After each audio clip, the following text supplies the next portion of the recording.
Professor Luciano, vamos então falar hoje de duas síndromes, né? Sim. Fala para mim, conceitua essas síndromes e fala para mim se elas são síndromes da atualidade ou se elas já foram descobertas anteriormente e agora é que a gente está entendendo melhor isso. Qual que é a situação? Essas duas síndromes que nós vamos falar, que é a do impostor e uma analisada por Dunning-Kruger, elas são semelhantes em alguns pontos.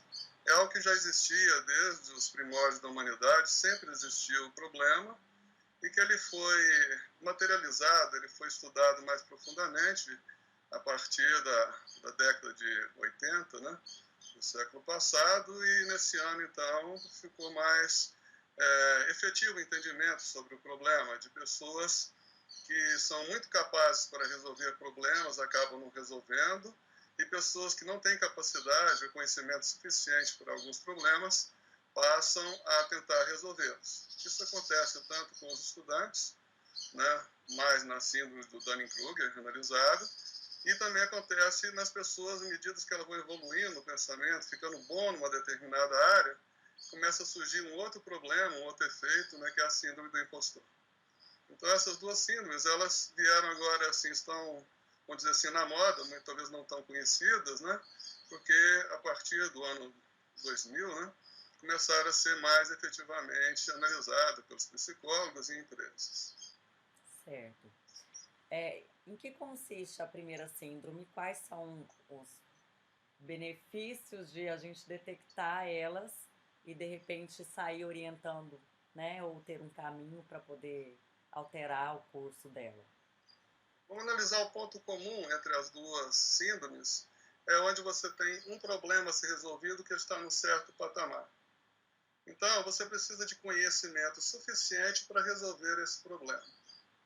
Na síndrome do impostor, geralmente acontece com pessoas que são muito cultas e evoluídas num determinado tempo. Dizem que o Einstein e vários outros tiveram esse problema.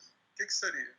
A pessoa está perseguindo chegar para resolver um problema. Então, ela está se capacitando cada vez mais até chegar no nível do problema. Como provar o caso do Einstein, a relatividade geral.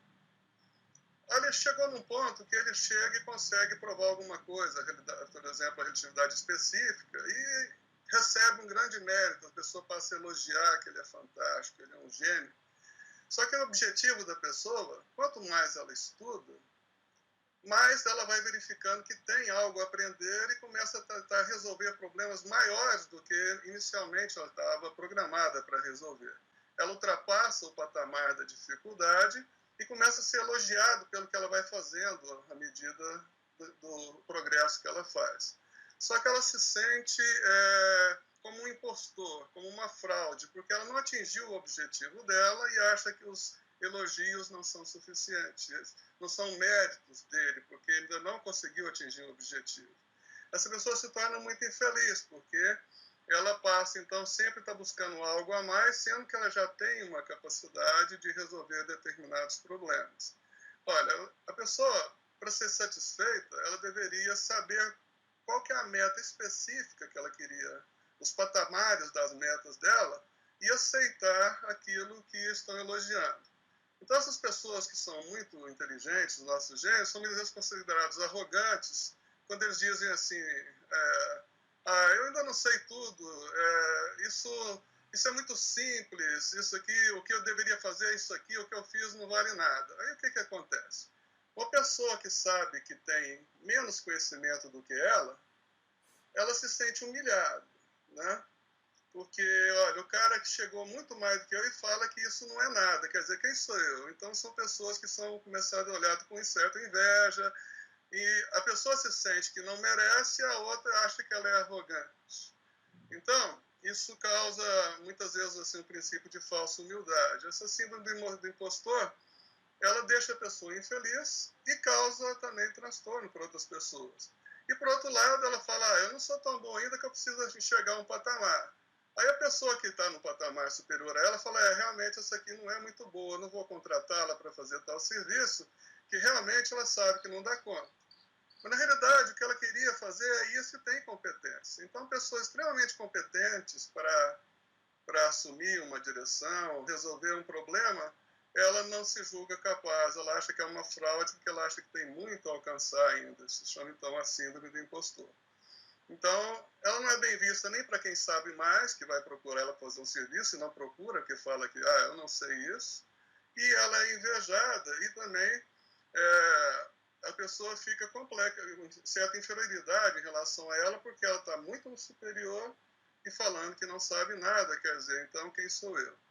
Então essa síndrome do impostor, ela acontece muito porque a pessoa não sabe o momento, os patamares de sucesso que ela já atingiu, do que ela é capaz de fazer, do que ela pode assumir, né, com propriedade. Olha, eu sou capaz de fazer isso, eu sou capaz de abrir uma garrafa, eu sou capaz de fazer aquilo.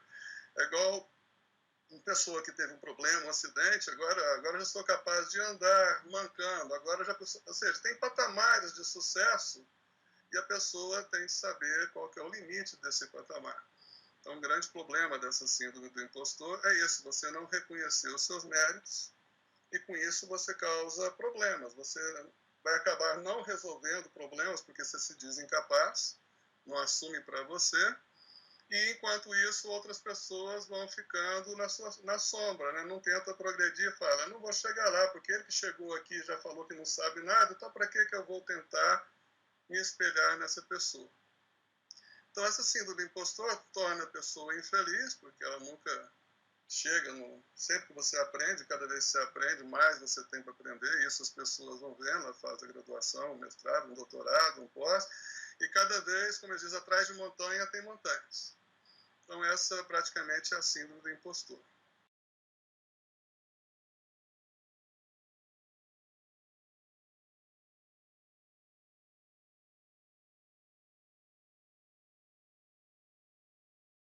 Agora, o que é a síndrome do Dunning-Kruger, né? São dois pesquisadores, tem a ver com essa história, né? Bem, ela também é baseada nesse patamar de dificuldade de resolver um problema. E esse problema não muda, certo? Agora, a nossa capacidade de resolvê-lo muda, né? À medida que a gente vai crescendo. Na realidade, não é uma reta o crescimento. Aqui eu vou lá num pico lá em cima, achando que eu sei demais, à medida que eu vou estudando, vai assim, não sou tão bom assim, não, agora já estou ficando melhor, agora deixa eu estudar um pouquinho mais para chegar lá, sabe?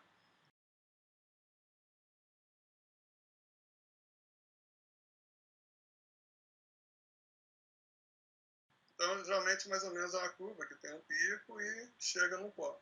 Uhum. Eu suponho uma coisa mais linear, só para ficar mais fácil de entender. Mas qual a solução para isso, então? Deixar as pessoas começarem de baixo, tentar resolver o problema, tentar capacitar as pessoas que estão lá em cima a resolver o problema em vez desse. A solução qual que é? Esse é o grande problema em aberto. Eles dão algumas sugestões pelo mundo, mas não chegaram a uma conclusão. Nós temos uma sugestão, uma conclusão para te dar, como sempre a gente gosta de falar de um problema e mostrar uma solução.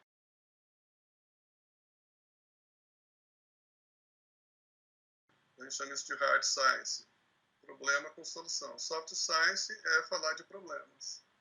Nossa, o cara sabe de tudo isso, você sabe dos problemas, mas problema sem solução é inútil, certo? Certo. Quais são os prejuízos quando você tem uma síndrome do impostor, por exemplo, e quando você tem a síndrome do Kruger? Ok. A síndrome do impostor, ela traz prejuízos tanto para a pessoa quanto para os outros que estão perto dela. Geralmente, o impostor, a síndrome do impostor, ela acomete pessoas de grande conhecimento, pessoas que são consideradas gênios, que têm uma genialidade, uma competência muito elevada. Só que ela se julga não merecedora dos elogios, dos prêmios que ela recebe. Porque ela se propôs a resolver um problema, e esse problema, muitas vezes, tem várias submetas, e tem várias etapas para chegar na resolução desse problema. E também, após resolver essa dificuldade, vão sempre existir mais dificuldades né, após esse problema, que a pessoa só vai descobrir à medida que ela vai melhorando o conhecimento, o aprendizado dela vai aumentando, ela vai vendo que tem novos horizontes e novos problemas a ser vencidos. Mas chega num momento que ela já é capaz de resolver determinados problemas, consegue resolver, recebe prêmios por causa disso, recebe muitos elogios, visão na mídia, enfim, ela é uma pessoa reconhecida pelos outros, mas por ela, como o nível dela subiu muito e ela tem agora novas metas, enquanto ela não chegar nas novas metas, ela se acha uma fraude, não merecedora daquilo que ela conseguiu já obter.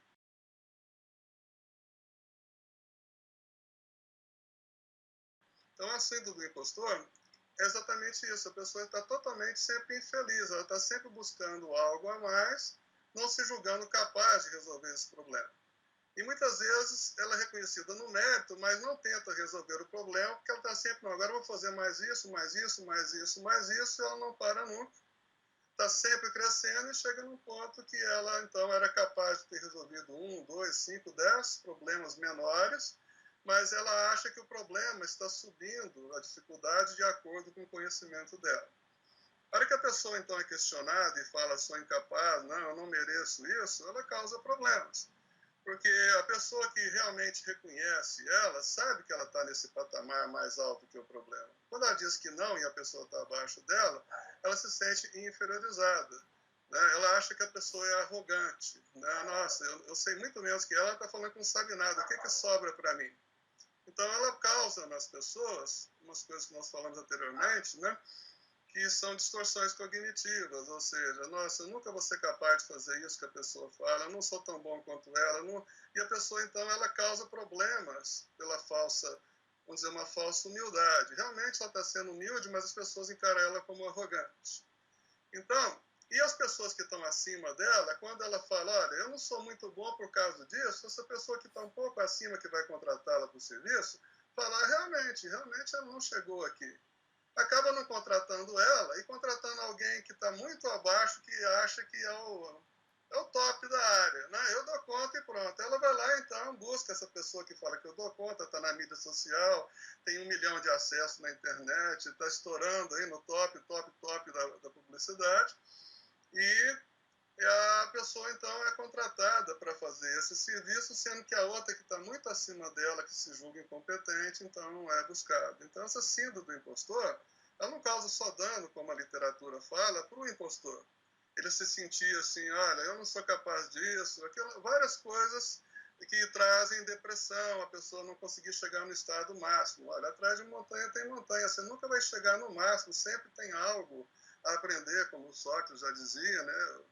Eu sei muitas coisas que eu sei que não sei muitas coisas ainda. Porque a pessoa fala, só sei que nada sou. Não, essa frase não é verdade. Ele sabe muito bem o que ele era, mas ele sabia que tinha muito mais coisas para ser ainda.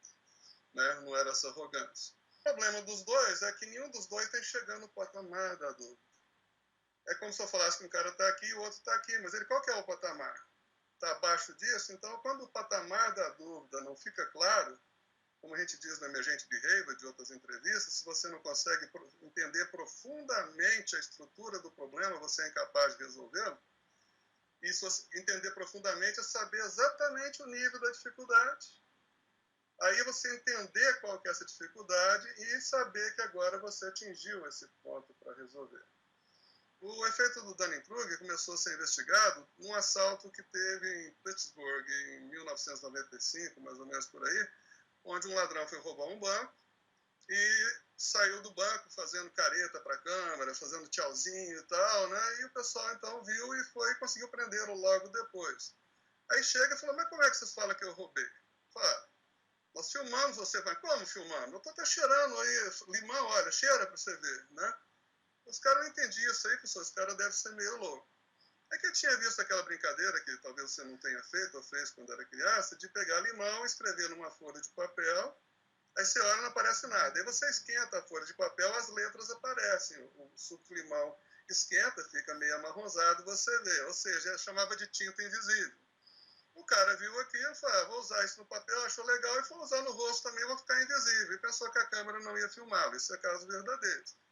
Aí o Dunning-Kruger começou a estudar isso, né, a partir de... Isso aconteceu em 95, mas 2011, 2009, eles começaram a publicar sobre isso, que fizeram vários estudos nas faculdades, vendo que esse efeito acontecia também com estudantes, que sabiam muito pouco, aprendiam uma coisinha, como limão é uma tinta invisível, e achava que passar limão no rosto, então ia torná-lo invisível.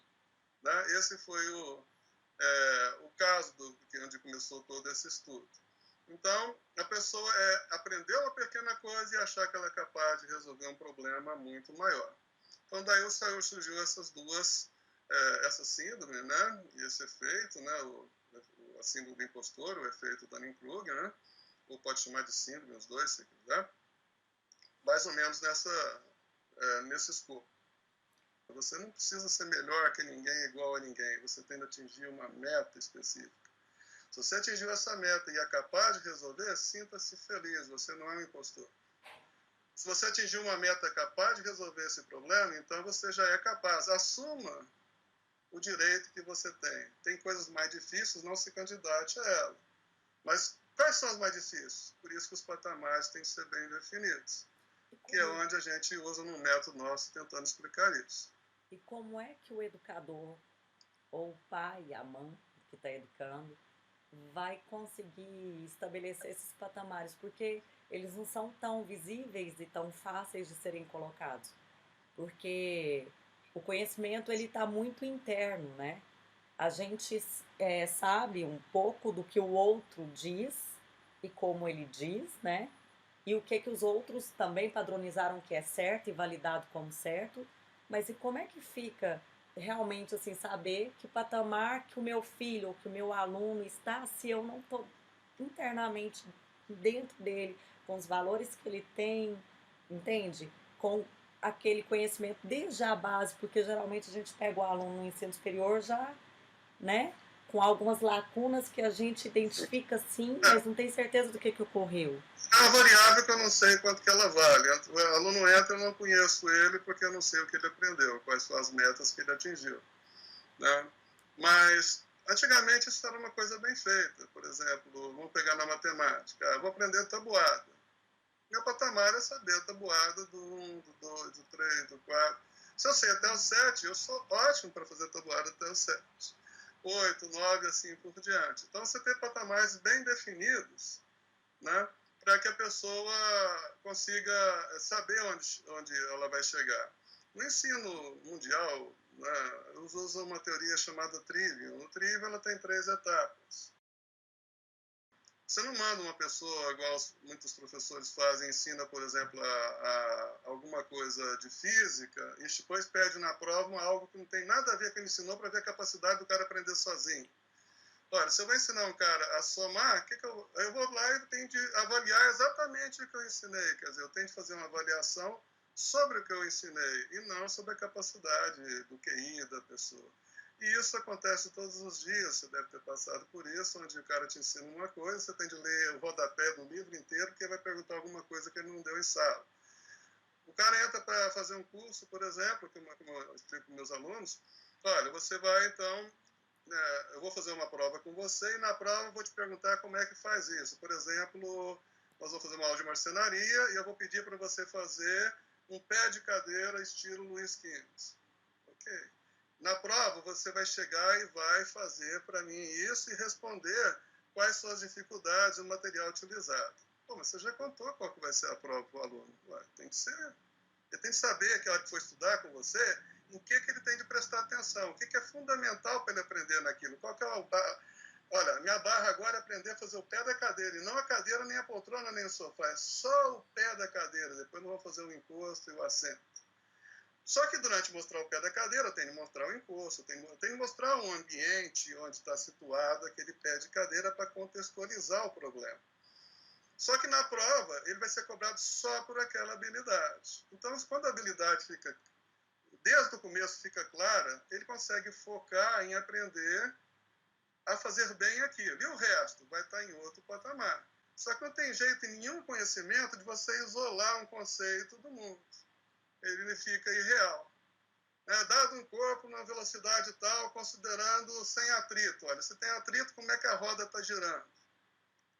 Ou seja, começa a tirar a lógica, a física do mundo para tentar simplificar o problema. Não, o problema está todo esse, agora vamos olhar só esse pedacinho.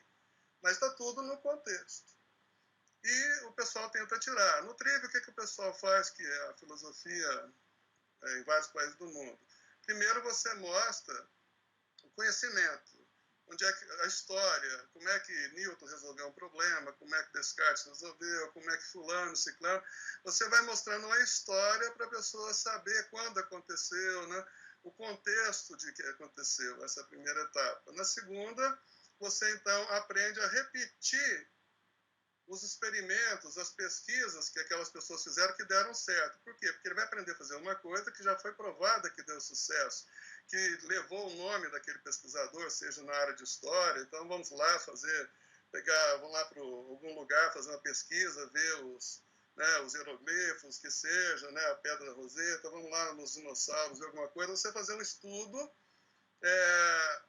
repetir o fenômeno, repetir as experiências. Você vê em muitos filmes onde os alunos vão para salas fixas, o professor fica. Aí lá ele faz experiência de abrir um sapinho, ver como é que é por dentro, depois faz uma outra experiência de química, faz experiência de biologia, de matemática, e são sempre as mesmas, porque você tem de estudar primeiro casos de sucesso. Eu sei a história e sei como é que essa pessoa resolveu esse problema, essa segunda fase do Trivium. Na terceira, é onde você propõe a fazer alguma coisa diferente com aquele conhecimento atingido. Ou seja, o nível da barra vai aumentando. Eu entendo o problema, contextualizo, vejo como é que ele é resolvido, passei para isso, consigo repetir. Aqui eu consigo citar a história, tal, legal. Aqui eu consigo resolver o mesmo problema da mesma forma, com o mesmo sucesso que esse. Agora eu proponho uma coisa nova. Né? Então, essas três fases são importantes para que tenha no ensino, para que você tenha metas bem definidas. Nunca tirar o contexto de um problema, mas eu tenho que saber que eu quero fazer o pé de cadeira e não a cadeira completa. Cada conhecimento vai possuir uma ação. Se eu tenho só uma ação, fazer pé de cadeira, Luiz XV. Eu tenho de fazer o quê? Pé de cadeira.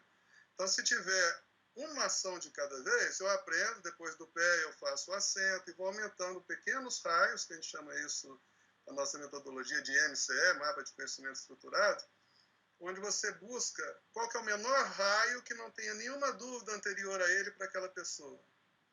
Pode ser avaliado pelo professor ou com o sistema computacional. Olha, ele tem condição de aprender isso. Ele aprende isso e depois aumentando pequenos raios que só depende do conhecimento anterior. Então aí é muito importante que o professor estruture bem a sua disciplina, com um plano de ensino muito coeso, né?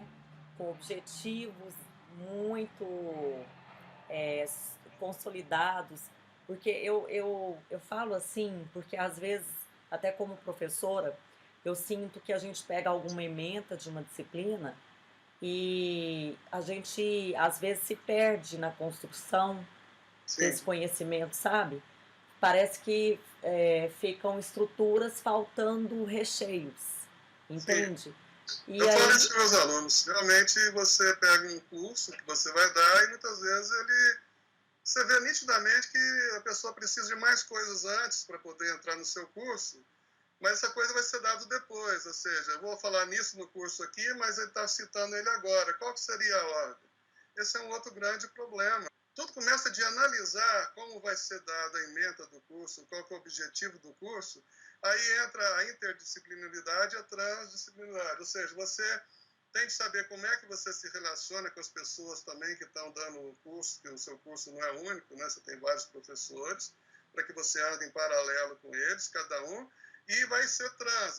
Daqui você entra com um pouquinho do conhecimento do outro e volta. Eu tenho que ter noção exata do contexto de toda a minha área do conhecimento que está sendo passado para o aluno, para ele não se sentir incapaz, porque começa a falar uma coisa hoje e essa outra coisa só vai ser explicada, a base dela, daqui a uma semana pelo outro professor. Então exige uma reforma de planejamento, que não é tão complexo assim, dá para a gente fazer isso. Um sistema de computação pode analisar se sua ementa está correta, isso já demonstrei em algumas palestras. Olha, isso aqui do jeito que está não vai funcionar. Olha, saber isso já é bom. Arrumar, tem que ser um professor, um humano com competência, expertise para arrumar. Mas você já saber que o problema existe, que a sua ementa não está adequada, Olha, não está adequada por quê? Olha, porque esse conhecimento tinha que ser dado antes, ou mandar a pessoa fazer um curso, já que você não oferece, o sistema avisar para o professor que está fazendo o material didático que aquela sequência, aqueles conhecimentos não vão levar o aluno ao sucesso. Quem nunca foi em sala de aula, né, não consegue saber qual é o problema da sala de aula. Né? Dar aula nos Estados Unidos é uma coisa, né? Você dar aula, por exemplo, no sertão nosso brasileiro, já é outra realidade, as dificuldades são outras. Né? Se a pessoa não tiver essa vivência, então ela vai ter essas síndromes, né? Ou ela vai acontecer de se julgar um impostor o tempo todo, porque não estou capaz de resolver isso, ou o problema está aqui ainda e a pessoa acha, não, vou tomar essa medida, vou cortar o índice de desenvolvimento no pré-alfabetização, como tentaram fazer. Olha, tirar o índice não quer dizer que resolveu o problema. Então, o ideal é fazer uma análise correta. Deve-se partir, então, a análise desde o ensino básico, em todas as etapas, e se programar quais são as barras, quais são os níveis, e se as emendas estão satisfazendo, estão na ordem certa, na sequência certa, no plano de curso, né, até chegar na ementa, a partir dela e ver se ela realmente está estruturada corretamente. Tem como fazer isso por computador, eu já mostrei alguns protótipos. Tanto a avaliação do aluno, se ele é capaz de subir a barra, quanto a avaliação do curso, se o curso é capaz de ensinar alguém na estrutura que ele foi planejar.